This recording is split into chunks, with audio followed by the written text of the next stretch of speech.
It is just 3 days before England removes all coronavirus restrictions, and daily UK cases have just topped 50,000. That's for the first time since January. Are we heading for catastrophe? Now, I should give you a warning at the start of the show. I'm not going to give you a categorical answer either way. I do think there are a lot of unknowns in this case. You will have watched shows before, for example, before Christmas, at the beginning of January, last March, when we were pretty sure what we thought should happen.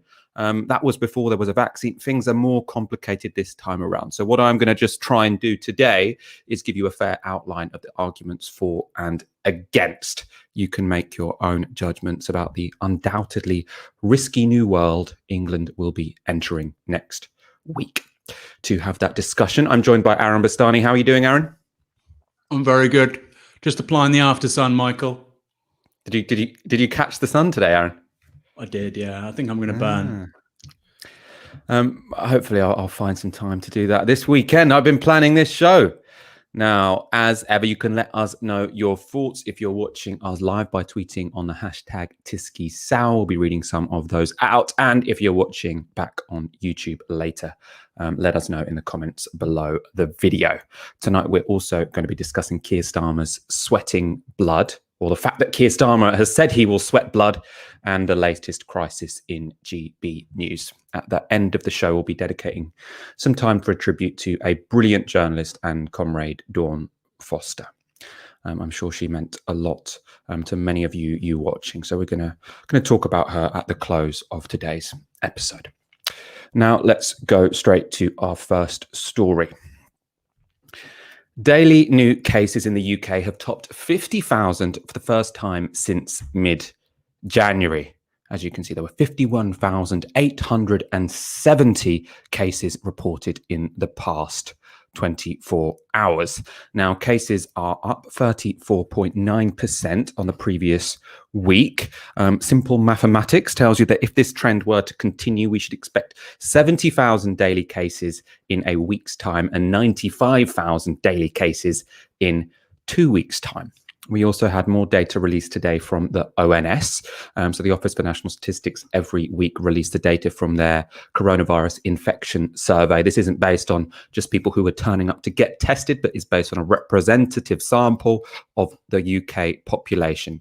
Now, they have found that in the week ending 10th of July, so that's last week, 1 in 95 people in England had COVID-19. This is up from 1 in 160 a week earlier. I should say those are estimates, based on a representative sample. The figures are slightly better in the rest of the UK. In Wales, 1 in 360 people had COVID-19. In Scotland, 1 in 90, and in Northern Ireland, 1 in 290. Now, what you can see there is how this compares in England, at least to previous peaks. So as this chart shows, we are not quite yet at the peak levels we saw in early January, when over 1 in 50 people had COVID, but things are moving in that direction. You can see the gradient there is not particularly happy to look at.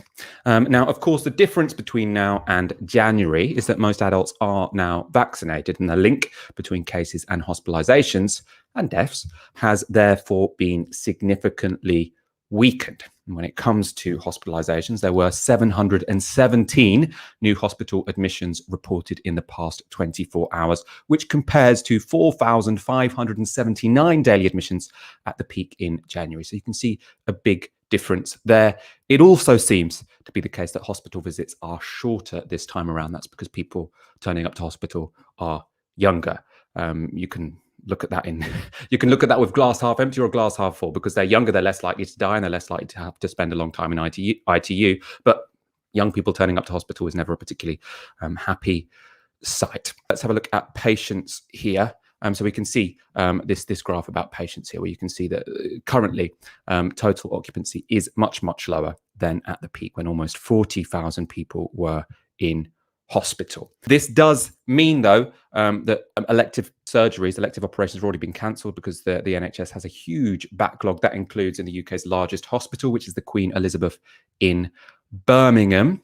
That follows similar situations in hospitals in Leeds and Newcastle. And of course, the current situation in hospitals is just a snapshot. What's really worrying is the exponential growth means this could change really, really fast. We know that cases are rising exponentially, hospitalizations lag cases.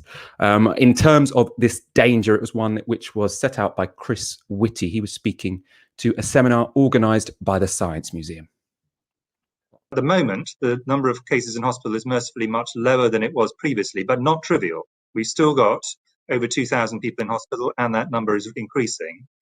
If we double from 2,000 to 4,000, and 4,000 to 8,000, 8,000, and so on, it doesn't take many doubling times till you're into very, very large numbers indeed. And the doubling time at the moment is probably around about 3 weeks. Could be a bit less than that, actually, for hospitalizations. So it doesn't take many doublings till we're in actually quite scary numbers again. And of course, for every individual person in hospital, this is potentially very dangerous, and there will be people who die or have lifelong effects from this. So I don't think we should underestimate the fact that we could get into trouble again surprisingly fast. And I think saying the numbers in hospital are low now, that does not mean the numbers will be low in hospital in 5, 6, 7, 8 weeks' time. They could actually be really quite serious. And as Kevin says, at that point, if it looks as if things are not topping out, we do have to look again and see where we think things are going. So it is very important that people don't imagine just because numbers are low now, they will always stay low. Exponential curves look as if they're going very slowly, and then suddenly they look as if they're going very fast. Now, given the concerns expressed there by Chris Whitty, you might wonder why he has been so willing to publicly endorse Boris Johnson's plan to remove all legal restrictions on Monday. Whether or not he thinks that these arguments are showing the risk, but the other arguments for opening overwhelm it. That's one possibility. The other potential is he's holding his tongue. One group of people who certainly are not holding their tongues are 1,200 scientists who have now signed a Lancet letter. This was printed a week or so ago, signed by lots of UK-based scientists critical of the government's approach. It has now been endorsed by government advisors from Israel, New Zealand, and Italy. When I say government advisors, that's basically the equivalent of being signed by a SAGE member in the UK, something of that sort. Now, the letter expresses particular concern about the possibility of the current plan, which involves lots and lots of infections and not trying too hard to limit them. They're worried that this will create new variants. They warn the UK government is embarking on a dangerous and unethical experiment. So are they correct? As I say, I'm not really going to say yes or no here. I'm going to put forward the different arguments. So in press conferences over the past 2 weeks, as we've discussed on the show, Chris Whitty's defense of loosening this Monday, even though there are risks involved, is that while there will be a potentially damaging exit wave by removing all restrictions on Monday, if we don't do it on Monday, that exit wave will just be pushed into the future and potentially into the winter when the NHS will find it harder to cope. Now, the arguments for that idea that the exit wave is inevitable is based on a couple of assumptions or points. So one of them is that the vaccines stop only 75% of transmission of the Delta variant. That does mean, to my mind, that we will have an exit wave whenever we remove those restrictions, because we're going to need to block basically all transmission with a virus which is as transmissible as the Delta variant. So I think there will be an exit wave. It also assumes that the advantage of doing it now when we haven't vaccinated all adolescents and young people is bigger than the advantage of having those people vaccinated, if it also means it would be happening when schools were open and it was the beginning of winter. So you've got the benefit of opening now, schools are closed, we're in the summer. The benefit of opening later, more people will be vaccinated. A big part of the scientific debate about which one of those is more important. Now, for a good piece summarising the objection to Chris Whitty's argument, I think this is the best summary I've seen so far this week. We can go to Christina Pagel in The Guardian. So she writes, "The argument that delaying now will only result in more infections later in the winter ignores three things: the protection millions more, including adolescents, can have from vaccination, the potential for vulnerable adults to receive booster shots in autumn, and crucially, our ability to offset the additional infection risks of winter with public health measures. So she's essentially saying, yes, it might be more difficult when schools are open. It might be more difficult when it's winter to release our public health restrictions, but we can take other mitigating measures, for example, vaccinating adolescents, giving booster shots to people who are vulnerable, and using more public health measures. As I say, I'm not going to say which one of these is right.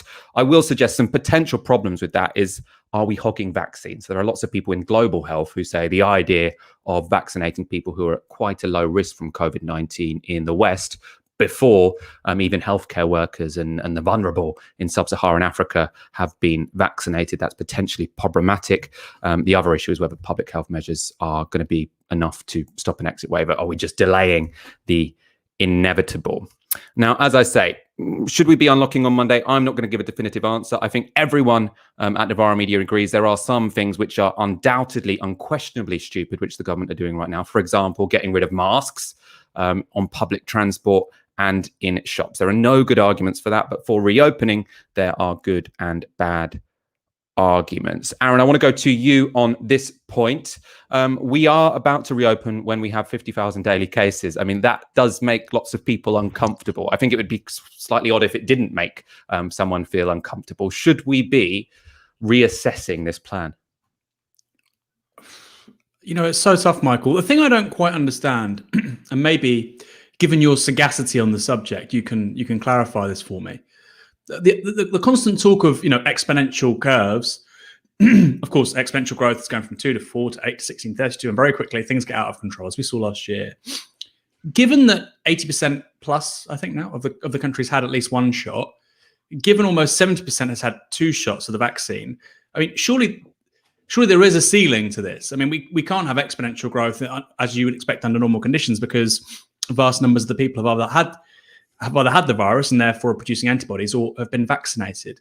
So, I mean, I can only presume there is a ceiling here, Michael. Have you read anything that was sort of would indicate that? I mean, Whitty did suggest that, but are there actually any sort of modelled numbers around this, which you would expect there would be, of course, given we know how many people we've vaccinated, we know how many people have actually had the virus? No, there would be a ceiling. And I mean, there always, throughout this pandemic, it's always been the case that there would be a ceiling. Viruses always wear themselves out once they've infected everyone. The issue beforehand was that the time it would take to wear itself out, or the number of people who would have to get infected to wear itself out, would leave 500,000 people dead. Right? Of course. That's what, so there always was going to be a moment. Well, there is lots of modelling for this time around, and there will be a ceiling. The issue is just how quickly will that ceiling be reached, and how quickly does it happen? I mean, the government policy at the moment is to reach that ceiling before winter. Essentially, we are going for herd immunity now. It's just different to when we went to herd immunity before, because we already have so many people vaccinated. And as you can see, you know, if transmission is only reduced by 75% by these vaccines, if it's still quite possible for many people to catch COVID-19 with these vaccines, we are going to need a bunch more people to get COVID-19 before we have herd immunity. So the government is basically saying, how do we, what's the most rational way to let the sufficient number of people catch COVID-19? I'd say actually that's potentially me being too kind about the government. This is what scientists are debating and discussing. I think the government probably have quite a lot of ulterior motives, including how can they reduce the amount they have to pay for social support, etc. But when it comes to the scientific debate here, it is, we are going to reach that peak where we reach herd immunity, but is now the time to do it when we still have lots of young people not vaccinated? Should we wait until they're vaccinated? Or if we wait until they're vaccinated, will that mean that we're doing it at a time which is even more difficult and even more problematic because it's in the winter? No, I understand all of that, but I just find it strange that SAGE haven't offered actual numbers about when this would potentially peak, given that is the plan. Given Public Health England is publishing so much constant data on absolutely everything, you know, okay, well, this is the approach, as you've so articulately said, a mix of people getting it and, you know, the vaccines being rolled out. So it does still feel like we're moving around by the sort of seat, you know, the seat of our underpants, and there isn't no real plan. I could believe that was a plan if they said, look, by early October, we're expecting hospital admissions X, Y, Z to peak, and it will stabilize there. Winter will make some new interventions, and we honestly think by next spring this thing will be beaten, more or less. I could understand the approach they've adopted, but until you see numbers, in the absence of actual quantitative data backing up this approach, it does just feel like a repeat of late last year. That's not to say the same thing happens, because it won't happen, but we still could see a colossal screw up in terms of some economic demobilization, kids missing school, huge numbers of excess mortality, deaths. There was a number last week, Michael. This was crazy in terms of pushing back people for, I think, I can't remember the exact name of this, but urgent care and also including urgent care and non-urgent care, so things like cataracts. You're looking at 13 million people, apparently, according to Sajid Javid. 13 million people waiting for treatment on the NHS, perhaps. So this does really feel like, again, there isn't a plan. And I know you're being very sort of you're being above the fray, as you always are, very inscrutable. I'm not going to argue for or against whatever measures we should adopt, but I think it does seem to me pretty obvious that there isn't really a plan here. I could be wrong.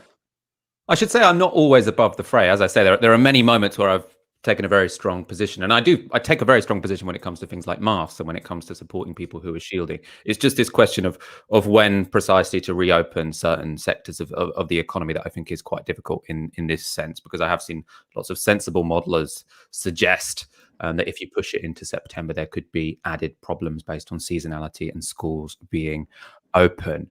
In terms of the number at which it would peak out, potentially Sage have put something out like that. But I mean, my understanding is that there is just so much uncertainty here that even the top scientists are saying, we don't really know. This is an experiment. We'll have to wait and see. And you could see that's probably why Chris Whitty is saying, we can't rule out this being reversible. If the shit really does hit the fan, we are going to have to go back a few steps. I want to bring up vaccination rates and who has been vaccinated at this point in time, because I think it's very relevant here. I'll go to you and Aaron. Oh, Aaron, do you want to come back direct point on that before I go on to? Yeah, because some people are saying, "Oh, he's got the numbers wrong in terms of people vaccinated." I should be clear. That's percentage of the adult population. So first dose is 87.6%, second dose is 67.5%. Those are hugely impressive numbers. And again, yes, one dose doesn't mean you're resistant to this, but it does to some extent reduce possibility of transmission, and it does to some extent reduce the likelihood of something very bad happening to you, hospitalization and so on. So like I say, given those numbers, you're looking at 46 million people have had their first dose. I don't quite understand how we can talk about, logarithmic growth in the same way we could last year. But over to you, Michael. Well, I mean, again, that's because that's the adult population. So 50% of the total population is double vaxxed. And if even double vaxxed people have a 30% chance of catching the virus, and then you've got 50% of people who aren't double vaxxed, you can see how that creates a big pool of potential people to get infected. As I say, I want to get up some data about vaccination rates. Obviously, a lot of conversation, and especially the opposition from those scientists in the Lancet I just mentioned, is how much it is going to be young people who bear the brunt of any new spike in COVID infections. And you can see why that would be the case when we have a look at vaccination rates currently look like across age groups. Now, as you can see that when you get up to the older age groups, between 75 and 79, 100% of people are double vaxxed. Now, presumably there are going to be some people who aren't double vaxxed. That's because this is ONS data from 2019. The population has increased slightly from then, but we're going to be very, very close to 100% vaccination rates. There will be some people who have escape infections, people who are double vaccinated who still get the virus, but it should be much less severe than if they weren't vaccinated. When you get down to people who are between 18 and 24, much lower rate. So only 60% of people have had their first dose of the vaccine. Now, this is quite complicated at this point in time, because you could say, well, everyone now has had the option to have a first dose, so maybe that's their choice. We can't keep locked down because people aren't choosing to have the vaccine. At the same time, I have to say, I don't think the government attempt to get people to get vaccinated has been particularly impressive. I think for young people, there are lots of people who aren't persuaded yet they should get the vaccine. And I mean, obviously, I out on the show are always like, get the vaccine as soon as you possibly can. But it hasn't been overwhelming in terms of like Twitter advertising and Facebook advertising and Instagram advertising. I thought they would have tried a little bit harder than they would have done. Also on the topic of age, let's look at the breakdown in the ONS statistics, the Office for National Statistics. So they show here that the highest rates at the moment are among people who are from school year 12 to the age 24. So that's from about 18 or 17 or 18 to age 24. 2.9% of that age group currently have COVID or had COVID at the end of last week. Second highest is people who are school aged. Obviously, people who are school aged won't have been vaccinated. People who are between year 12 and age 24 are much less likely to have been vaccinated than everyone else. The good news here when it comes to how big is this spike going to be this summer is that the second highest group, their school years 7 to 11, they're going to be out of school. So potentially those rates will go down a little bit. The bad news is that the people who are aged 18 to 24, where 3% of them have COVID, they're the people who are going to be going out to clubs from Monday. So you can see how they could be a real hotbed for COVID infections, potentially variations, and presumably a lot of community spread. Let's talk about clubs very briefly, Aaron, because as I say, this is probably the most difficult one for me because I know a lot of people who are very keen to go out to clubs. When I'm double vaccinated, I'm quite keen to do the same, but I also do understand the argument that potentially this is going too fast, too soon. What's your take on nightclubs? I mean, they obviously shouldn't be open, Michael. Obviously, I mean, this is kind of ridiculous, isn't it? Under conditions of where you have COVID passports, perhaps. I think it's a really important point, by the way, to talk about COVID passports. Great book out by Ben Bratton about, we often think on the left, biopolitics, the idea of the state surveilling, our data, whether it's as consumers or in the case of a pandemic, our epidemiological data. And he says, no, this is just a fundamental reality of the 21st century, is the left has to be able to embrace these things and talk about them propositionally. And so that did make me think, it's a good book, short book, very much recommended. It did make me think about, COVID passports. But the idea, like you say, that you would have thousands of people go into small spaces, not necessarily tested, young, intimately, close to one another, no ventilation. I mean, we thought sports stadia were bad enough. Well, that was people that were, generally vaccinated. It was generally, it's outdoors, it's well ventilated, and there was at least the possibility. At least you can socially distance. The point is, you're there to watch the football. In a nightclub, you're there to talk to people and be close to one another and to dance and so on. So it seems unbelievable. I thought it would never happen. I just presumed this would be one of the industries which the government writes off for a year, maybe even 2 years, right? Maybe even next winter we can't have nightclubs. That's what I thought would happen. But here we are. Do you think that might be because you don't go to nightclubs anymore, though? Because I know there are lots of people who are really frustrated that they haven't been able to socialize in the way that they like to, who are now desperate to go to nightclubs. They've had one vaccine already, potentially two, and they're willing to take the risk. If people are willing to take the risk, I mean, that's a strong argument for opening them. I know that could lead to community transmission elsewhere in society, but if we're going to get that anyway, because we either have an exit wave now or we have an exit wave in September, that's why I think there is a complicated situation, because there is always going to be community spread sometime between now and herd immunity.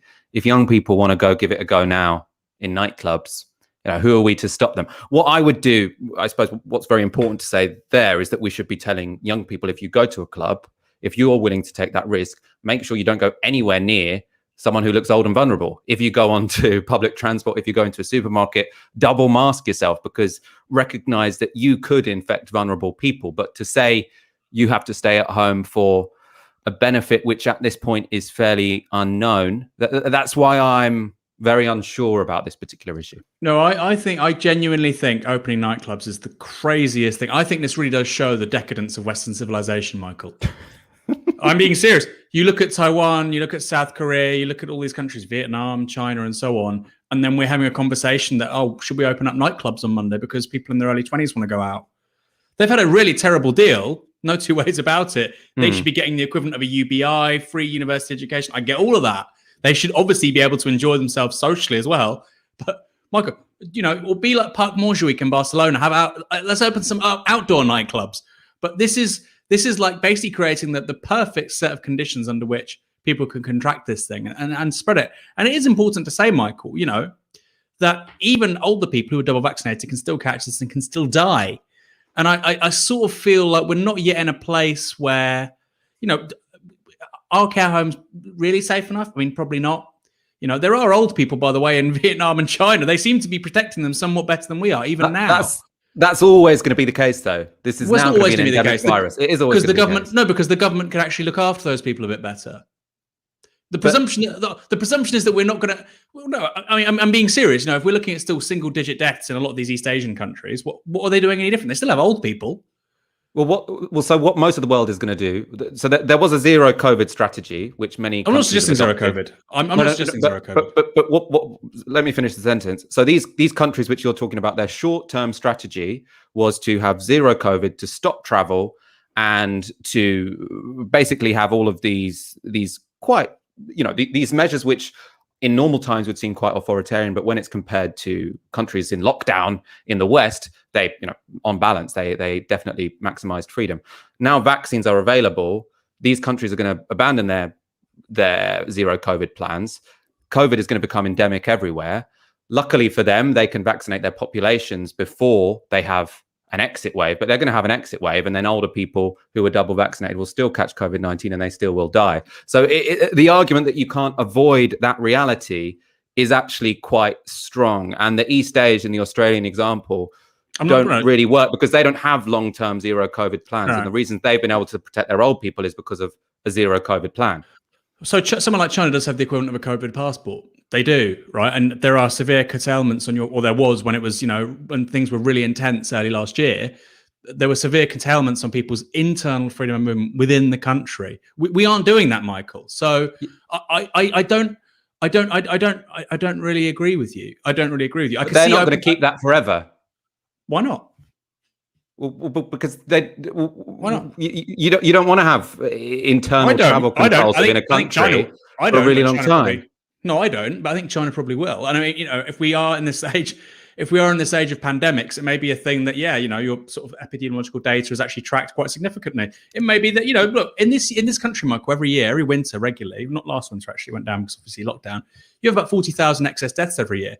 And maybe as a society now, we're going to have a conversation about, oh, well, do you want the state to say, sorry, in this part of London, you can't travel today because it's going to save 20 lives? Personally, I don't want to do that, right? I think that's a bad idea. But it's a conversation that we need to now have, which is at the interface of data, politics, and society. And it's quite clear that a lot of East Asia is going in a very different direction to Europe and North America. I'm not down for that, but clearly the approach is rather different. So the idea that we're going to open up nightclubs, no vaccine passports to people that aren't vaccinated, you need something here. And it does seem kind of strange. And we haven't really talked about it yet. And it's a criticism that's been waged. We mentioned it briefly because of that letter that was in The Guardian, 1,200 public health professionals. The idea that we are a sort of testing ground for new variants. And it's important to say new vaccines are being developed. There are obviously variations on present vaccines to increase efficacy rates, all sorts of things, particularly with the ones that were coming out of Moderna, for instance, which they said they think they could alter those actually in a quite bespoke way in a period of say 6 to 8 weeks. Fantastic. It may be that we can outpace these new variants, but they're almost certain to arise. And I think the countries where they're most likely to arise will be the countries where you don't have vaccine passports and you have lots of young people going into nightclubs, dancing and getting off with each other. I know it's not nice. I wish they could go and do it, but I don't think it's in the public interest. And I think this idea, they have a right to. Nobody has a right to go to a nightclub, Michael. Nobody has a right to go to a nightclub. I'm not really talking in the language of. I'm a utilitarian about these things. I'm saying if there's either going to be a wave now or a wave in September, and it's unclear which one is better, then it is difficult to deny people the opportunity to go to a nightclub if they want to. That's my argument there.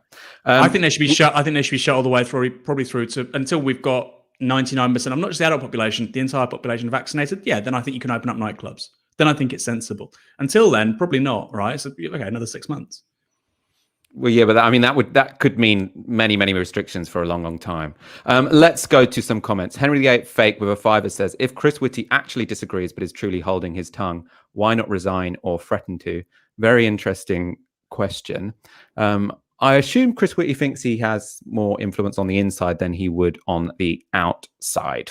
I'm not going to make a judgment as to whether or not that was the right decision by him to make. Tom tweets on the hashtag Tysky Sour, I find it a bit surprising Michael's being so relaxed about this being an experiment.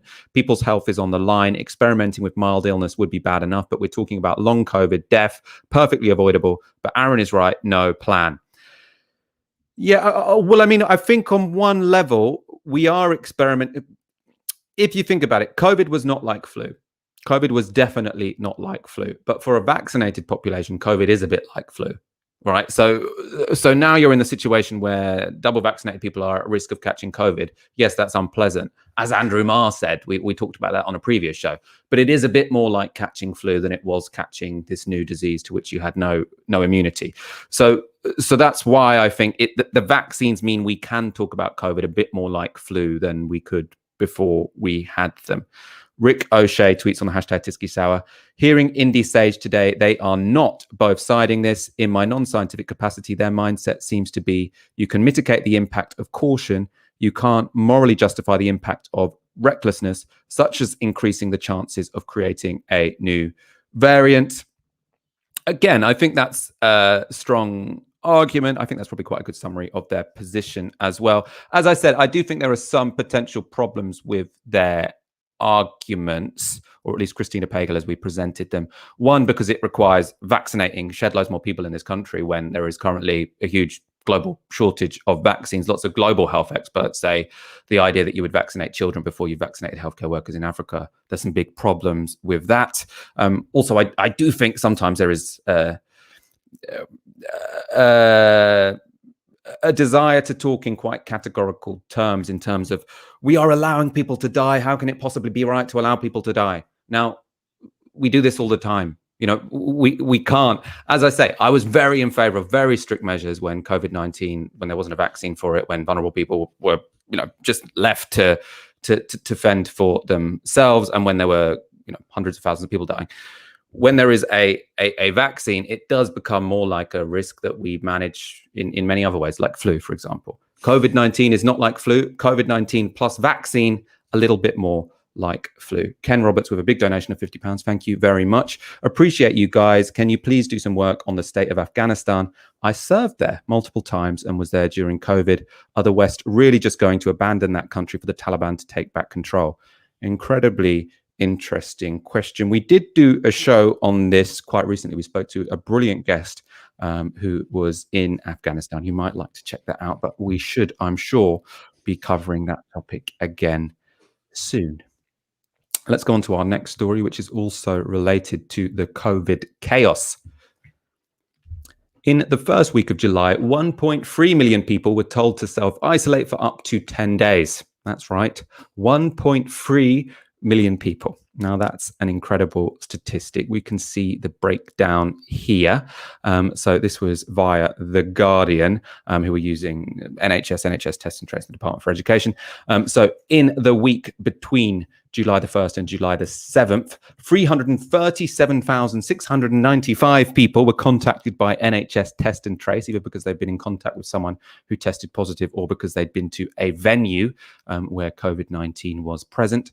520,000 people were pinged by the COVID app, and the largest number there, 624,000 children, were sent home from school because someone in their bubble had tested positive.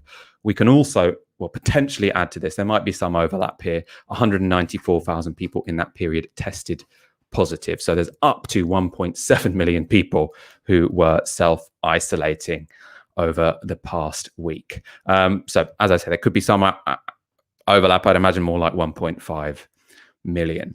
This is obviously having some very serious consequences. One, it's very annoying to be told to self-isolate for 10 days. In terms of the very concrete material consequences, probably the worst here, is the kids missing their education, and also the NHS, who are struggling with staff because so many members of their staff, so many doctors and nurses and healthcare assistants and everyone who works in a hospital are being told to self-isolate. As we've already suggested, there is a big backlog when it comes to elective surgeries. So this is not a good time for that to be going on in the NHS. Now, what can be done about this? Because it doesn't seem particularly sustainable. The government, as we've discussed, don't want to reduce the number of cases. So the proposed solutions appear to be allowing NHS staff to continue working even if they've been in contact with positive cases.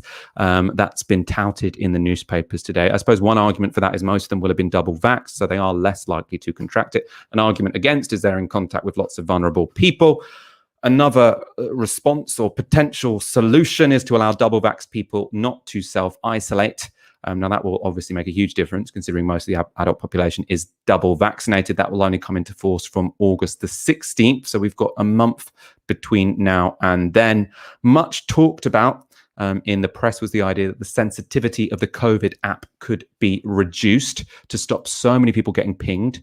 Now, the argument against this is this idea that that's like switching the fire alarm off because it keeps going off.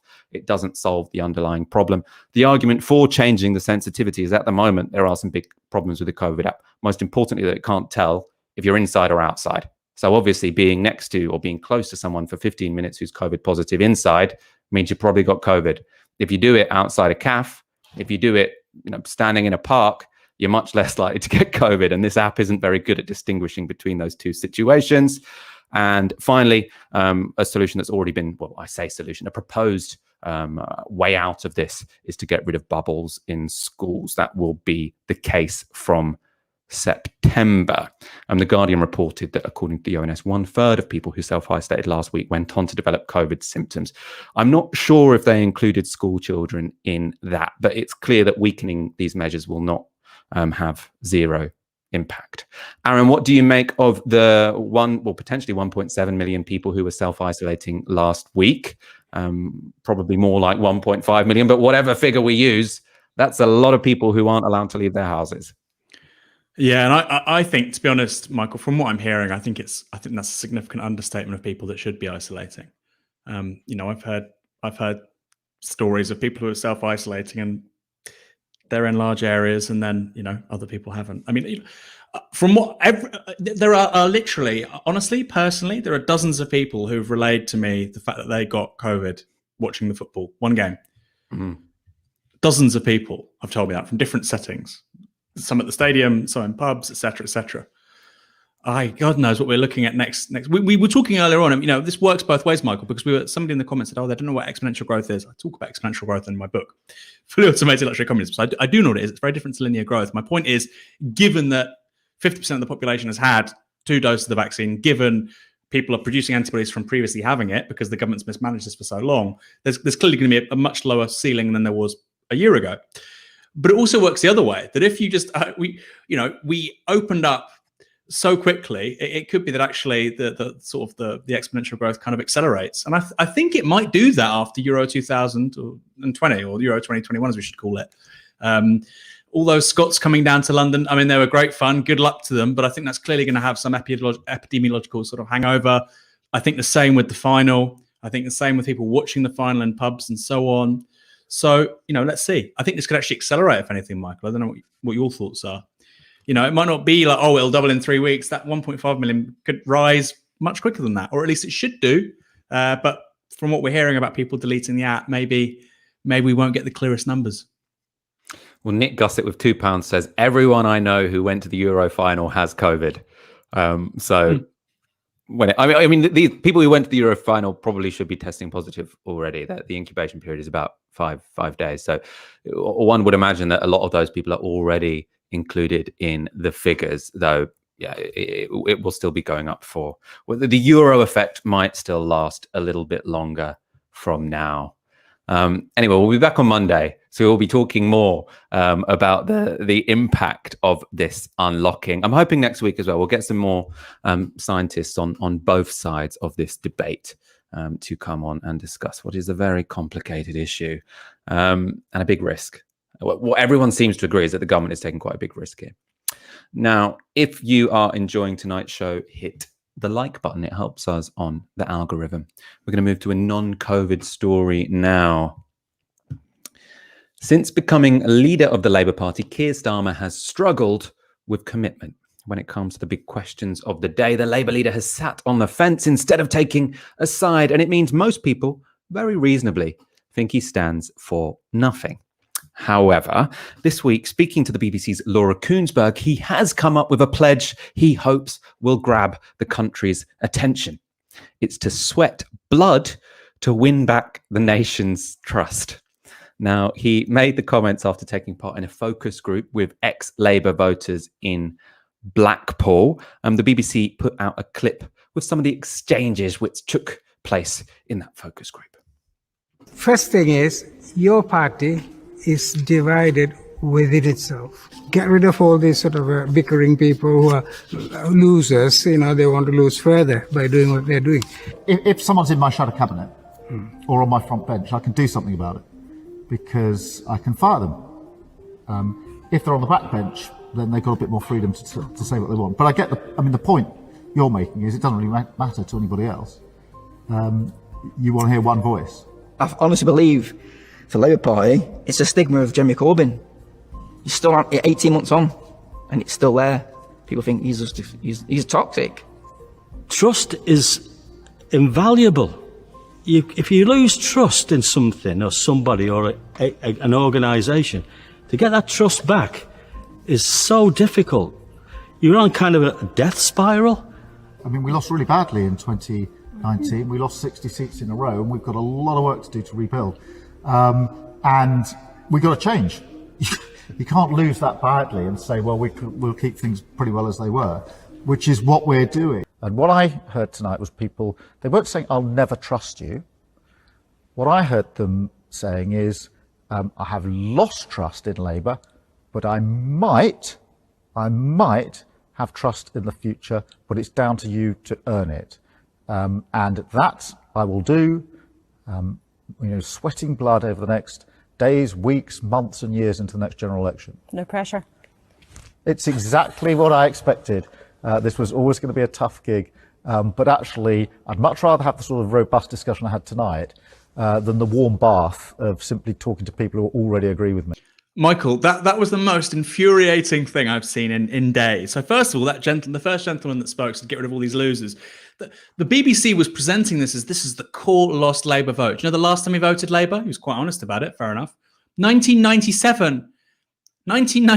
He hasn't voted Labour for 24 years. What are they going to do next? Are they going to start going to the cemeteries and exhuming people that voted for Harold Wilson in 1964, right? Or 1974? Is that what they're going to do? Is that what? Let's find out. Well, let's find out what this person can say. This is the quintessence of what Labour should be adhering to. The guy didn't vote for Labour after 1997. They went on to win 2 general elections without him voting for them. I think they'll be okay. They don't need this guy.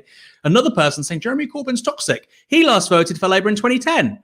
So clearly Jeremy Corbyn didn't lose Labour's vote. Jeremy Corbyn was not the leader of the Labour Party for 9 years. There was a predecessor. It was Ed Miliband. He says 2010. I mean, maybe he doesn't remember correctly. And then, the other chap saying we have to, get trust back. And someone's going, I know. Starmer, by the way, was the architect of Labour's Remain position. Blackpool South voted 67.5% to leave the European Union. And he slapped those people in the face saying, no, we're going to have another referendum. But the lost trust, nothing to do with me, Gov. And this to me says a few things, Michael. Firstly, he has a pathological, and this is so dislikable. He has a pathological aversion to taking responsibility. But he does this corporate thing where he says, I'm going to take responsibility. And then he takes zero responsibility. Zero. He's never taken any responsibility for the Brexit petition. Never. Not one iota of responsibility for it. And the fact this is being broadcast on the BBC, what is this? Is this a proper exercise to collect data? Focus groups do that. Or is this a media stunt? Because in all honesty, you can't do the same two things. And anybody who's familiar with methodology in qualitative research methods will tell you that people, if they're being recorded on a camera for national television, are going to change their answers, right? You change the conditions under which you ask the questions and you get different answers. So methodologically, it makes this focus group quite weak. It's just another stunt, Michael. It's just another fucking stunt. It's it's a stunt from a man who hasn't got a clue what he's doing. Terrifying. Labour at this rate are going to struggle to get their 2019 vote, let alone their 2017 vote, let alone forming a majority. But we know what the excuse is going to be because he only makes excuses. It's going to be, well, it's Jeremy Corbyn's fault. And when he says we have to change, by the way, that's code for saying I'm going to ditch the 10 pledges. That's what he became the leader by saying, I'm going to have these 10 pledges. There's a bit of continuity on policy. And now he's saying we've got to change. So every single person that voted for Keir Starmer, well done, because all the things he promised, they're going down the toilet. And the worst thing of all is, I think they'll get fewer votes in the process. The worst guy at the worst time to be leader of the Labour Party right now, when the political dial could have moved so far, so quickly during the course of this pandemic. And actually, it's gone the other way. Congratulations, Keir Starmer. I mean, I think the points you raise are quite important, because there is also a political purpose to this kind of self-flagellation tour, which is he is very specifically talking to people who are ex-Labour voters, as you say, some of them not since 1997. And this is all part of justifying his project to take the party to the right. What it completely ignores is that just because people who voted for you in 2019, you might not see them as a priority, but they can go elsewhere. And if it seems as if you only care about the people who didn't vote Labour last time around, they're not going to take particularly kindly to that. And that does seem to be the way that Keir Starmer behaves. He essentially says, if you voted Labour in 2019, you're a bit of an idiot, right? What kind of idiot would have trusted us in 2019? We have to build back that trust because only idiots voted for us then. People don't like that.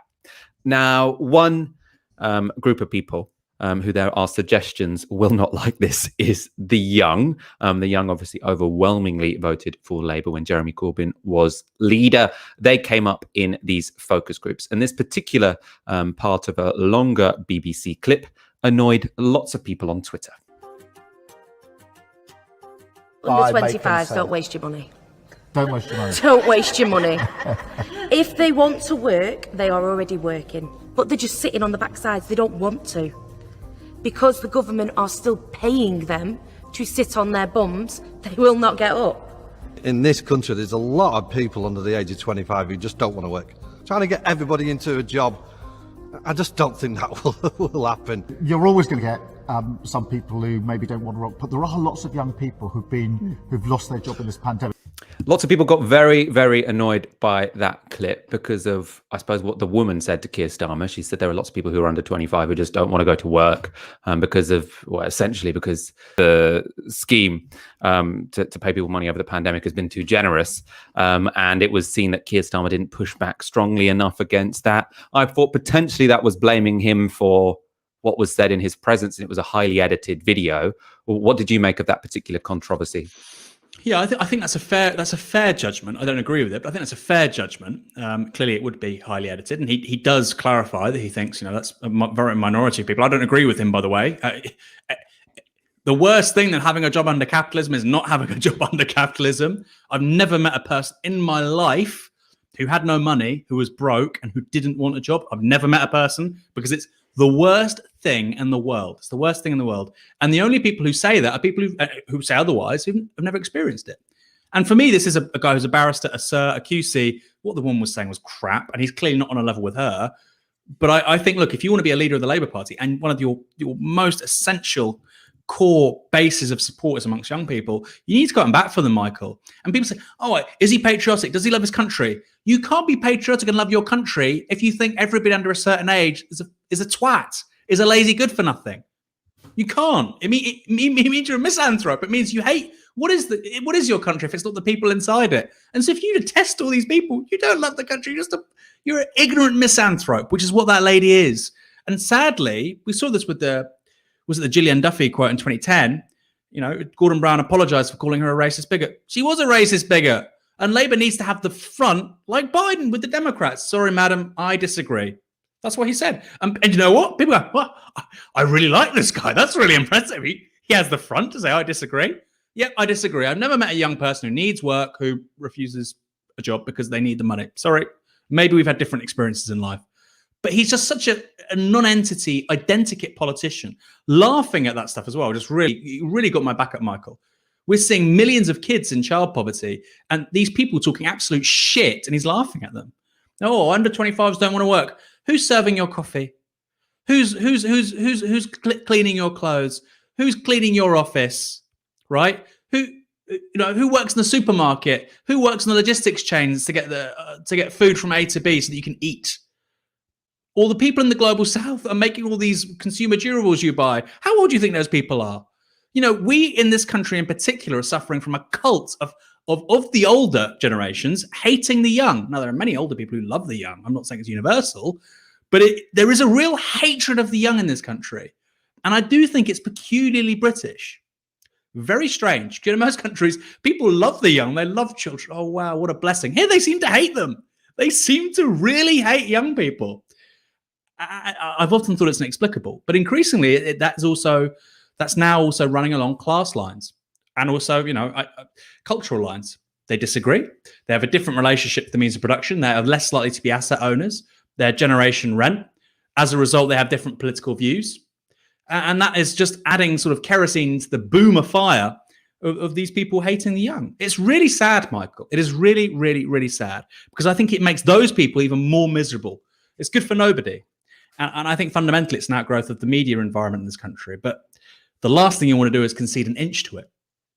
No, I mean, I agree with most of that. And I agree with you should just say outright, I disagree. In terms of the laughing, if I remember the clip correctly, the bit he laughed at was when she said under 25s aren't worth it. And I can imagine an awkward laugh, because I didn't know what she was talking about until she expanded on that. So if he'd laughed after she said under 25s just don't want to work, yeah, kind of offensive. If he's got an awkward laugh after under 25s aren't worth it, it's like, what are you talking about anyway? I don't know. I feel like I'd like to see the full footage.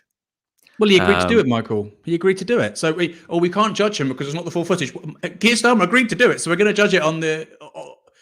We will judge him on the content which he agreed to do. I mean, what else are we going to do? I'm going to start second guessing Keir Starmer, or maybe he pushed back, but that wasn't broadcast. Come on, I wasn't born yesterday, Michael. He did push back, and he said most people don't. Most people do want to work. No. Michael, he did self-flagellation on the BBC with a bunch of boomers ignorantly slagging off the young because he thinks it goes down with a certain demographic that he thinks he needs to win. We need some boomers to vote for him. That's why he did it. And it's like, oh, maybe it was. No, he did it. They got exactly what they wanted. They got exactly what they wanted. I don't think it was a particularly strategically sensible thing to do. I just think there was a bit of, I suppose, an ungenerous interpretation of that clip, because why would you be generous? Well, why not? You know, well, there's I'm no. in a good mood.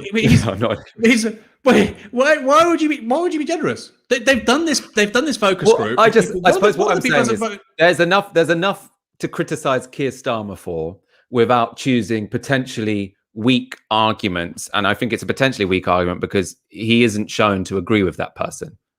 Right. So I feel like there's enough where you can uncharacteristically have a really strong argument against Keir Starmer, including, I think, doing a self-flagellation tour. But it was just when it came to that young people issue, I think the idea that he, sold out the young is potentially over-interpreting that clip. No, he did. Michael, young people today, right? And you've never had it so good. We agree on the substantive point. No. Let me clarify this. Young people say you've never had it so good. If your parents or grandparents are saying this to you and you're young and you're watching this, tell them they're talking out of their arse. You've lived in a 13-year economic downturn. Houses are unaffordable. Your generation rent. You'll probably never get a public pension. You're not going to save enough to buy a house or for your old age or to have children. Right? All these major challenges, all these generations say, you've never had it so good. They got the cheap consumer durables because the doubling of the global labor market after 1989. They got on the housing ladder, and a lot of it was paid down because of high inflation in the 70s. They got the gold-plated pension on the public sector, which has been eroded and destroyed because of outsourcing and privatization. They got all these goodies. You're getting nothing. Young people today, they have it as bad as anybody. It's not been this bad for young people entering the labor market, I would argue, since the 50s, right? Since the 40s. Right, and I think you need, if you're a progressive politician, Michael, you need somebody who says that, right? So the idea that the bare essential is that, if somebody's slagging off the young, who are the most shafted right now in the economy in terms of public services, not just right now, but in 20, 30 years' time, they get a terrible deal. If the bare minimum is, he laughed, but we kind of misunderstood. Do me a favor, Michael. We didn't laugh when she said that. He laughed when I didn't know what she was talking about when he said that. I mean, I'd love a leader who could push back and say, look, you're wrong. The young people are having a hard time. But I think people are potentially overinterpreting that clip.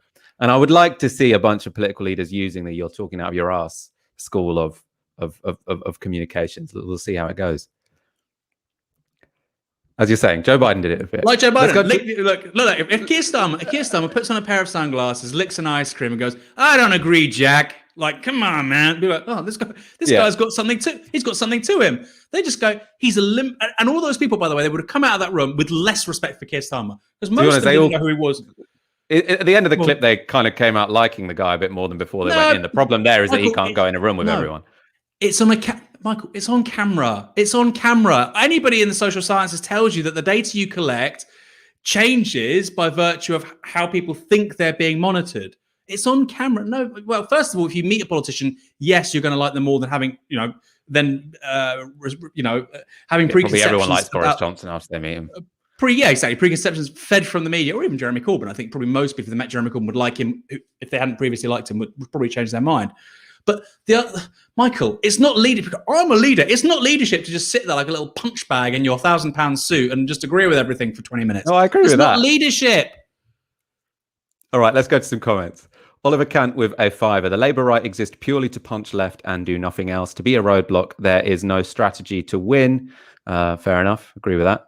Kieran Buckley with a fiver says, the way Labour is going, it looks like we will be stuck under Tories for decades, if not the rest of our lives, which is a nightmare to think about. That is a nightmare to think about. Unfortunately, I don't have a way of pushing back against that analysis. Let's grow, the institutions of the left so that we can fight back as strongly as we can. Matt Bond with a fiver. What does Keir Starmer's Labour offer the young? Genuine question. Not very much. I assume they are potentially hoping that in the general election, when they say free tuition, everyone's going to suddenly be like, oh, fine, we will vote for them. He might have burnt too many bridges by then. Loz Hennessy with 1244. I've just started my third self-isolation on the trot. Situation in Bristol is dire. Thanks for keeping me sane, Michael Walker. You're very welcome, Loz. I'm very sad to hear you've started your third self-isolation on the trot. There is definitely something very unsustainable about the government saying, on the one hand, we don't really mind loads and loads of COVID cases. And then on the other, if you potentially come into contact with someone with a COVID case, you have to isolate for 10 days, potentially over and over again. Either it's a big deal or it's not. And I think they probably need to make their minds up to some degree. The idea that you don't have mandatory masks, but you do have mandatory self-isolation doesn't make any sense to me. But in any case, solidarity. I hope you found some good things to watch, as well as Novara Media, of course. Now, before our next story, we do have some news about the show. Very exciting. We're currently hiring another member of our production team so that we can expand, improve this show. We are really, really excited about getting someone else on board. So if you are interested in the role, you can check out the details on our website, and the link is in the description of the video. The deadline is this Sunday, so I cannot emphasize enough, if you are interested in this role. And I've got to say, working on Tysky Sour is good. It's good fun. You will enjoy it. Make sure you apply by this Sunday. Next story. GB News, the channel set up to promote free speech, has already suspended one of its presenters. That was for taking the knee. This was the incident which started the row. The benefit of hindsight, I may have underestimated how close to the surface the racism still was. I actually now get it, and so much so that I think, we should all take the knee. In fact, why not take the knee now and just say it's a gesture, but it's an important gesture. And, it's not about me in the studio, but for them to do that as footballers on the field makes sense, because they're saying it's just not right. And racism has no place in football and no place in modern Britain. And those people who think that being English is okay with being anti-black people are completely misguided. And they need to know that there is no space for them in normal, acceptable society. Now, that was Guto Hari. He's a former BBC journalist and a former advisor to Boris Johnson. He's recently started hosting that show on GB News, which you just saw. Now, you might be surprised to watch that. It was a kind of uncharacteristically thoughtful intervention from a GB News presenter, but it caused a huge backlash from the channel's snowflake audience. They proceeded to boycott the channel. Now, I'm going to show you a characteristic tweet from one of the very upset GB News viewers. This is the Brexit Defence League. They have 27,000 followers, and they tweeted, "Thousands turn off GB News as they begin virtue signalling to viewers and take the knee. What happened to Andrew Neil's promise of anti-woke journalism? GB News is no better than the BBC. They deserve to lose what's left of their diminishing viewers." Now, of course, it is difficult to know quite how many people actively boycotted the channel, but one thing we do know is that whatever the reason, not many people are watching it. Indeed, The Guardian have reported that at certain times this week, GB News attracted 0 viewers. Yes, 0 viewers. Now, this wasn't at 2 a.m. either. It wasn't the graveyard shift. Let's go to a section of that report. They write, business editor Liam Halligan and former Labour MP Gloria De Piero attracted no measurable audience to their show between 1 p.m. and 1:30 p.m. on Wednesday afternoon. During the same time slot, the BBC News channel attracted 62,000 viewers, while Sky News had 50,000 people watching. GB News' audience again briefly dipped to zero at 5 p.m. during a late afternoon programme co-hosted by ex-BBC presenter Simon McCoy and former UKIP spokesperson Alex Phillips. Now, you might ask, what does it mean to say no measurable effect? Presumably there was at least one person in Britain watching GB News at that time. Now, it is quite possible there was one person watching GB News at that time. Ratings are worked out via monitoring the devices of 5,100 households who are representative of the overall UK viewing public. And then they, using that representative sample, estimate how many people would have watched each show. So here we can assume that no one in any of those 5,100 households was watching GB News. Now, whether or not that was because the show is boring or because people were actively boycotting it, it has clearly shaken GB News. On Thursday, they tweeted an apology for Hari taking the knee. They wrote, on Tuesday, a contributing presenter took the knee live on air, and this was an unacceptable breach of our standards. Their standards are to be a little bit racist or not be anti-racist, I suppose. Now, they've since gone further and suspended Hari. Sources at the station told The Guardian, that Hari had been taken off air indefinitely. And all of this shows that apparently the station, which rails against woke mobs, gave in to demands of its own right-wing mob, who were upset that the channel was not 100% reactionary 100% of the time, only 90% reactionary 90% of the time. A friend of Guto Hari told The Guardian, GB News is becoming an absurd parody of what it proclaimed to be, not defending free speech and combating cancel culture, but replicating it on the far right. Nasty. It's ridiculous to say he's breached editorial standards and almost certainly defamatory. In reality, it wasn't a breach of editorial code, but sacked for offending the lynch mob.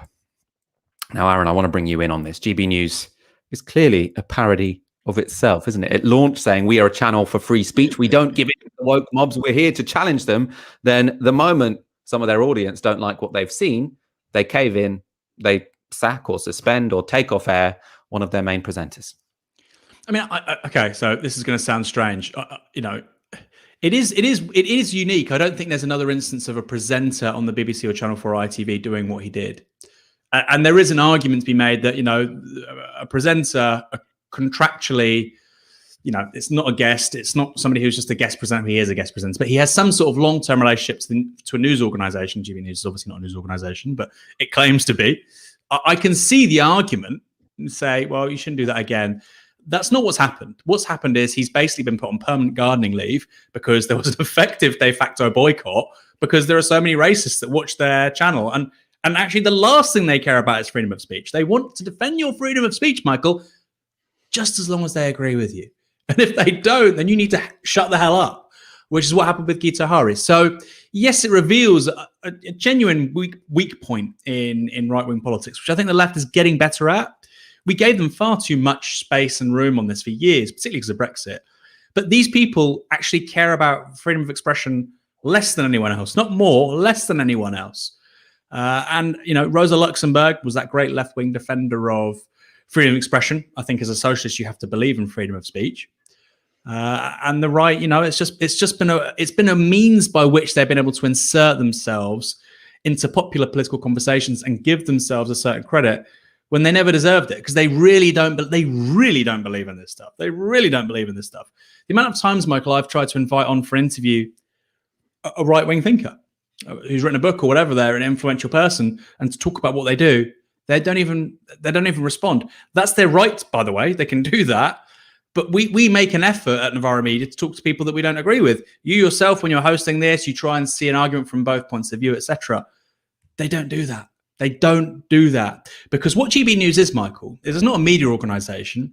It's political communications, which is to say what it does, just like Fox News, it finds a political argument which it disagrees with. It finds the weakest possible part of that argument or the weakest advocate of that argument, and it then relentlessly attacks it. That's not news. That's not investigating. That's not informing your audience. It's propaganda. And so, of course, it shouldn't really surprise us that propagandists aren't that interested in freedom of expression. Two different things. I want to push back against the first thing you said there, Aaron, because you suggested that whilst it is disproportionate to put Guto Hari on gardening leave, it might have been reasonable to admonish him because he is a host, he's not a guest, and he was taking a overtly political stance. Now, that, of course, would be fair enough if this was the BBC or the ITV. Obviously, Robert Peston can't take the knee on ITV because they're not allowed to take any political stances on those channels. But GB News set itself up precisely to be an opinionated station. In all of their opening statements, in all of their founding documents, they suggest we are going to have opinionated hosts. He was expressing an opinion. That's completely allowed at GB News. And in fact, can we jump to graphic 15, Fox? So this was tweeted by Andrew Neil after the launch night when Dan Wootton sort of railed against government scientists, saying they were, obsessed and addicted to power, completely spreading lots of misinformation about lockdowns. And in response to that controversy, Andrew Neil tweeted, "I'm the flagship presenter. I did not say this. If another presenter said this, that's for them to defend. I don't agree with it. But GB News believes in free speech, even for presenters." Right? He then goes on, it has nothing to do with hate, it's just wrong, etc., etc. But the key part there, GB News believes in free speech, even for presenters. So GB News explicitly, if you're a presenter, you're allowed to have a political opinion. All of their presenters express lots of often quite extreme political opinions. It's only if the opinion you express is anti-racist that you get into trouble. I want to go to a few more nuggets of information we've got from insiders when it comes to GB News, because it does seem like this has caused a bit of a crisis within the organisation. So since putting Guto Hari on gardening leave, the channel's director of programming, John McAndrew, has resigned. And I'm sure you haven't heard of John McAndrew, so we're going to go to the Guardian report, which gives us some context here. They write, McAndrew, a well-known figure in the television news industry who has a long track record at mainstream outlets, including Sky News and Euronews, was considered to be the channel's second in command and played a key role in convincing many of the more established mainstream presenters to join. Sources suggest he had come under pressure to dial down the focus on local reporting and free debate in favour of full-blooded culture war topics, so chose to resign.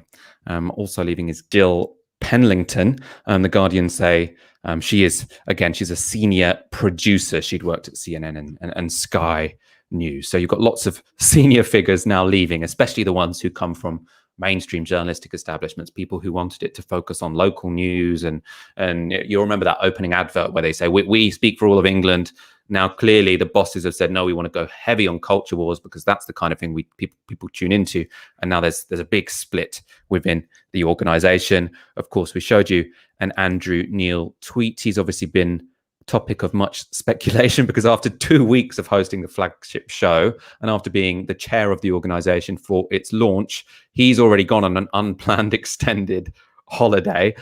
People were also speculating because he hadn't tweeted about the organisation for a couple of weeks. But I think in response to that speculation, today he tweeted, "Startups are fraught and fractious. GB News is no exception, but the news channel is finding its feet and has a great future. Watch this space." Aaron, do you think that Andrew Neil is going to follow these other senior executives and leave GB News, or do you think he's going to be in it for the long haul? No, I think he'll bail. There are a few things that he's been involved in the past. There was a newspaper, for instance, called Today. There was the European newspaper, not the New European. These were both from the early 1990s, which he was involved in, and they both folded. So he's been involved in failed media projects before, big money media projects. So that wouldn't be new. Equally, he was involved in the creation of Sky News. Murdoch sent him over there from the Sunday Times. He walked away. That wasn't a failure, but he walked away from it. He was sent to work, start up Fox News. My God, this guy was working for the BBC for 20 years. He didn't really make much impact there. So Andrew Neil is a strange creature because he's a confection of effectively the Rupert Murdoch complex in print media, particularly the Sunday Times, and the BBC. But other than that, he hasn't really been particularly successful. He loves the free market, but his broadcast career has rested on effectively a massively well-funded public service broadcaster. Quite ironic. So I don't think there's any real evidence in his resume that he'll turn this around. I think he's going to walk away because he's quit similar projects in the past. So I don't see why this would be any different. The most pathetic thing of all, Michael, is that he'll probably go back to the BBC. The BBC will probably take him back. I just find the whole thing fatuous, ridiculous, bizarre. I do think also that GB News, I mean, it has two options at this point, doesn't it? It has, a sort of, either it just collapses, which may happen. Like I said, there's been similar media projects in the past. It's generally been newspapers. There was a paper that was launched by the left in the 80s called, I believe it was called The News on Sunday. People can correct me in the comments. A couple of million went into that. I think it only ended up producing maybe a dozen editions. It went out of business. So this isn't new. And of course, because of the falling costs of entry into things like broadcast media, particularly radio, particularly TV, maybe we should be expecting almost these kinds of ventures to be increasingly common, but also increasingly likely to fail. I always thought the approach was a very strange one. They should have started minimal, built up, learn from the mistakes, recruit as you go, rather than week one, day one, anno zero, that's it. Singing, dancing, BBC News, 0 calorie version, right? But very right wing. I didn't think that was a wise way to proceed. They should have started did a YouTube channel, maybe got a DAB license, maybe did an LBC style thing. That would have made more sense to me, which does suggest they don't know what they're doing. Has anybody, other than Boris Johnson with the Garden Bridge in London, Michael, has anyone ever burned through £60 million this quickly? I'm sure lots of people have, but it still doesn't make it any less embarrassing that they have done so in such a way. I mean, someone just paid 30 million to go into outer space and then cancelled because they had, they double booked their diary. So I feel people have burned this much money quite quickly. But again, very embarrassing. Imagine what we could do with £60 million. I want to go to a comment from Grindry's Factory with £15. Thank you very much. Aaron, completely right on everything tonight. Sorry for saying you looked like a tool in your suits a few years ago, by the way. Michael, Social Democrat. Well, you must have done a few years ago. I'm sure you didn't look like a tool. Michael, Social Democratic, lack of imagination, really showing through tonight. I think it's just that I know more people desperate to go to nightclubs at this point in time than Aaron does. And we probably follow some different modelers on Twitter. Let me say, I think it's really important to say as well, Michael, in the context of, there'll be another lockdown this year or next year. These do have huge implications for people's mental and physical health as well, the economy. In terms of curtailing travel, last summer was a huge write-off for the European sort of tourism industry. And of course, there are many places which depend on tourism. It's their primary industry. But I think if we had another summer like that, I think, you're looking at hundreds of thousands of millions of lives being destroyed. So I don't think it should be said lightly that, we should just shut nightclubs for 6 to 8 months, right? I agree. And that's going to really destroy a lot of livelihoods and a lot of people's income and professions and dreams. I get that. I just don't see the argument for opening them as long as you have anything less than 99% of people vaccinated with 2 vaccines. It is, to me, it's crazy. The point of a nightclub is intimacy. It's the point of a nightclub.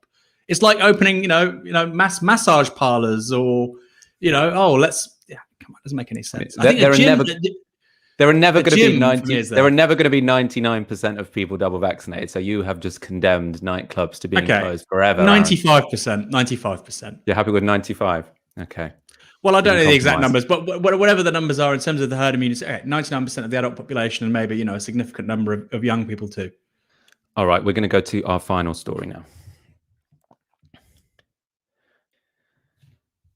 Now, we at Novara Media are all incredibly sad to pass on the news that Dawn Foster, a brilliant journalist, committed socialist and longtime friend of this organisation, has tragically passed away. Dawn was only 34 and she died suddenly at her home after suffering from a long-term illness. Dawn, I'm sure most of our audience will be very, very familiar with her. She was a staff writer at Jacobin and before that a columnist at The Guardian.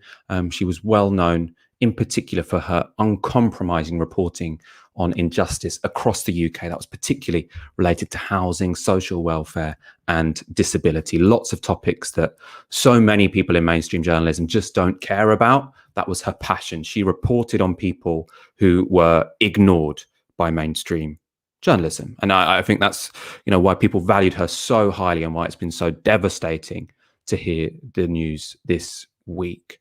Dawn, for anyone who didn't know her background, I mean, she was a rarity in being a working class woman who rose up to become a prominent national opinion writer, a regular on the BBC, a regular on Sky, lots of other mainstream platforms, always arguing passionately for the left, defending the principles of socialism, often in very difficult circumstances. And she did it, remarkably well. She also has appeared on Novara Media regularly since 2015, on FMs, on Tysky Sour, on The Fix when we had that show. Has always been a really, really good friend of the show, really generous with her time, a real privilege to have her on board with our project over various times. I also have to say, from my own experience, as well as an incredibly sharp intellect, she was a brilliant individual, always the life of a party, incredibly generous with her time, with her thoughts, very funny. Now, we're going to talk about what Dawn meant to Novara and the left in a moment. First of all, for anyone who is unfamiliar with Dawn's work, and as I say, I imagine most people watching this will be, I want to read a couple of extracts from her writing, which I think really summarize what was so exceptional about her as a journalist. Now, this first extract is from a Guardian piece from 2015, and this was on living life with a chronic illness. Dawn wrote, "Usually visits to doctors are rare, trips to hospital rarer still. Your body is temporarily malfunctioning. It is medicine's job to fix you. But when you're chronically ill, the equilibrium shifts and your attitude to your body does too. If sickness is a sign of being broken, coming to terms with the fact that you are going to be broken forever is a tremendous blow. Nothing brings this home more than the never-ending NHS-headed appointment letters, blood tests, scans, and consultations. You know more about your body than you ever imagined. I've told no end of nurses that they'll find it impossible to get blood out of my bloody, terrible veins, consultants' medical terminology, without a butterfly needle. I'm lucky. I'm as functional as most healthy people despite multiple chronic health conditions. But at the same time, I'm reminded that I could die at any point from an epileptic seizure, or that the genetic condition that causes constant pain could, with little warning, advance to make me lose the ability to walk." Now, obviously, the circumstances in which we're having this discussion make that all the more heartbreaking to read. Now, the topic which has come up most often on social media, and I do really recommend, if you haven't been on Twitter over the past 24 hours, just search Dawn Foster, see all of the wonderful things people are writing about her, all the wonderful memories people are sharing, because it is a real credit to her. But as I say, the thing that which comes up a lot in terms of her writing is housing and also Grenfell. I want to go to a section from a 2017 piece from Jacobin. This was written on the day of the fire. Then Dawn wrote, "Margaret Thatcher famously argued that there was no such thing as society. It was an idea that did immense damage, particularly to those who need social housing. But in places like West London on days like today, it is proven wrong in a fundamental way. The local community pulled together, offering places to stay, taking donations, coordinating resources. The volume of rage at the tragedy and the fact that it seems so preventable has forced politicians to promise investigations. The battle now is to ensure that this anger is turned into change. Survivors must be properly housed. Those who could have prevented the fire must be held accountable. People living in similarly dangerous conditions across the country must be given urgent assistance. The housing crisis must be tackled. As one resident told me, many people will have died locked in their homes, aware that nobody had cared for their safety while they lived. The only way to change a world where that can happen is through political action." I think that sentence is a very important one to end on. The only way to change a world where that can happen is through political action. Now, Aaron, I want to get your thoughts about Dawn. Now, I mean, obviously, it just goes without saying, someone at such a young age dying is so tragic, whoever they are. I know we share lots of friends who will be, in deep mourning now. I wanted you to talk, I suppose, on a broad term of what Dawn Foster and her work meant for Novara and the broader UK left. Yeah, she was a fearless journalist, woman, socialist. She was formidable. And I saw somebody post this on Instagram, and I thought it summed her right up. She was the opposite of a sycophant. Dawn was pathologically, constitutionally incapable of being obsequious, of being servile. She could only tell the truth, and it didn't always advance her career. It wasn't always necessarily in her best interest, but that's who she was. It curtailed her progression in the industry massively. In terms of her relationship to Novara, and she still did so extraordinarily well, and like I say, from her background, she was always defying the odds. To do that while retaining that honesty, I think, is remarkable. It's singular, I think, in Britain. In terms of her relationship to Novara Media, she was always incredibly generous. Very close friends with James Butler, of course, my co-founder. She would always make time to come on the show in the early days and to offer advice or tips. And she was just always there. And she was very, very aware of the fact that we needed to change politics in this country, and that it wasn't just going to come from some particular person, even if it's Jeremy Corbyn leading the Labour Party. Dawn knew that we had to create a movement in this country, in the media, in organised labour, and yeah, of course, in party politics and social movements. She was somebody who was ready to be a part of that and to make serious sacrifices for that, to build a better country, a better planet. And so somebody like that, with that energy, that passion, that constant determination to always just be brutally honest, she never punched down. It's important to say. I can't recall her ever punching down. It was remarkable. And so for her to pass at, I think, 34, deeply, deeply, deeply sad. Deeply sad. I say that as somebody who knew her, but I think it's you know, she had so much to say. I know that she was working on a larger project around housing around Grenfell. I don't know how that progressed. I think the last time I spoke to her was maybe about 18 months ago, you know, face to face, unsurprisingly, maybe 2 years ago at a Grenfell Solidarity demo. She was working on something then. This was probably 2 years ago. She wants to give a voice to people that didn't have a voice in this country. And so obviously it's just terrible that somebody so spectacularly unique has gone. But I think that's the important thing to say, is that she was the opposite of so much that we criticize the media for in this country, Michael. You know, we talk about sycophancy and civility and doing whatever you have to do to progress in the industry. She never did any of that, and she still scaled the heights. So rest in peace. I mean, I think it is.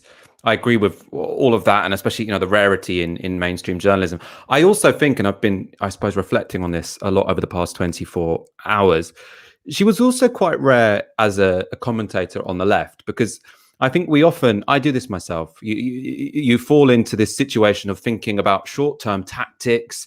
I think about this especially in terms of the second referendum. I mean, I always thought the second referendum was a bad idea. Then by 2019, I was like, oh, let's go for it, trying to win over this section of the electorate, this section of the commentariat, etc., etc. Dawn never did any of that. She didn't give a fuck when it came to issues like that. Her purpose was clear, which was to represent voiceless people, to talk about the issues she cared about: housing, poverty, austerity. And, you know, she didn't flap about with sort of the moralism that I try not to fall into. But looking back at sort of how I've engaged in politics over the past 5 years, I can't help it. I do it all the time, and I can't think of a single instance where Dawn got distracted or caught up in that debate where there's all these people saying, oh, the left, they're this, that, and we have to defend ourselves. No, we're not this, that. She's just like, who gives a fuck about this? And I really, really respect that. Aaron, I know you want to come back in on this. Yeah, I think it's also important to say that, you know, there were often times, because I knew Dawn for maybe 10 years. She was there covering the UCAN Cup protests in 2010. You know, we would clash different personalities. And that would happen with other people. It's important to say this, but I can honestly say, whenever I had a disagreement with her, and then somebody would sort of, you know, people have conversations, or I would try and there was once I tried to sort of mend a rift between her and somebody else. Never once politically did I think she was wrong. Never once. Never. I might have disagreed with the tone of what she said or whatever, but she was a comrade, and that's a really, really important thing to say, Michael. Really important thing to say, because, you know, like I say, when you had a disagreement generally over how the point was made rather than the actual substance of the point itself, you put it to one side and you say, no, politically she is sound. She is really up there with almost always getting things right. And like you say, there wasn't this flapping around trying to be, morally right. She had a real hard heart, not in a bad way, in a very, very good way. She was an incredibly resolute, formidable woman. There's not many people you can say that for, Michael. I really, honestly, there's very few people I can say politically. I don't recall ever actually disagreeing with something they said. The political substance of it. I mean, we should clarify, obviously, she cared about being morally right, but it was not caring about being seen to be morally right. That's what makes people people across the political spectrum, but especially, I fall into it, being seen to be morally right, matters as much as, actually holding the position you believe in. I want to go to a couple of comments. Juliet Jakes says, rest in power, Dawn, one of the smartest, most uncompromising and hilarious people I met, utterly dedicated to her class over her career. Thanks for covering this terrible loss. And Sal says, Dawn was a journalist who put principles before career. The country would be a much better place if more in her industry did the same. Really lovely comments. As I say, I really do recommend, go on Twitter, search Dawn Foster, see all the wonderful things people are saying about her at the moment, because you will see how much she meant to so many people.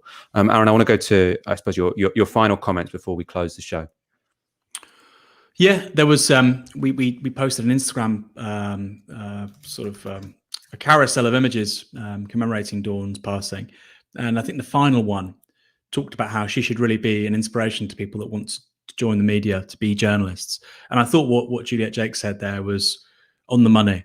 She put her class over her career, and that is, again, incredibly rare, Michael.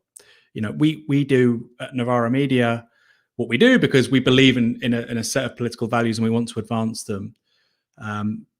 That's why we started the organization. But Dawn, I mean, somehow did that in the confines of the mainstream media, which is incredibly difficult, but she managed to do it. And she made some hugely important interventions.